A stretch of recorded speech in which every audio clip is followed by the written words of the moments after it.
আজকে তৃণমূলের ৪২ জন মুসলমান এমএলএ আছে, আমিও হুমায়ুন কবির তাদের মধ্যে একজন। আমাকে সাসপেন্ড করেছে, এখন আমি কাগজ কলমে তৃণমূলের এমএলএ। এই হিজড়িরা, এই মুনাফেকরা একটাও মুসলমানের পক্ষে বিধানসভাতেও কথা বলে না, বিধানসভার বাইরেও বলে না। যেদিন শুভেন্দু অধিকারী বলল যে আমি হিন্দুদের এমএলএ, আমি নন্দীগ্রামে হিন্দুদের ভোটে জিতেছি, মুসলমান এমএলএ গুলাকে বিধানসভার ভেতর থেকে চাঙ্গুলা করে রাস্তায় ফেলবো, এই মুনাফেকরা কেউ সেদিন আমার পাশে দাঁড়ায়নি। আমি একা প্রতিবাদ করেছিলাম যে শুভেন্দু অধিকারী, তোমার হিম্মত থাকলে তুমি একটা মুসলমান এমএলএর গায়ে হাত দিয়ে দেখাও।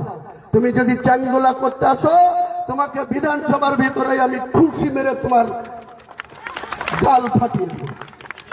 একটা মুনাফেক সাপোর্ট দেয়নি, শুধু দুর্ভয় টিকিট দেবে না মমতা ব্যানার্জি। আর আমি এই কথা বলার পর এই তলায় তলায় আরএসএস এর সঙ্গে যুক্ত থাকা মমতা ব্যানার্জি সেদিনকে আমাকে শোকজ করেছে, বলে তুমি কেন শুভেন্দু অধিকারীকে ঠুসো মারবো বলেছে। যখন শুভেন্দু অধিকারী মমতা ব্যানার্জি সহ ট্রেজারি বেঞ্চে, শাসক দলের বেঞ্চে মমতা ব্যানার্জি বক্তৃতা করছে, তাকে চোর চোর করছে।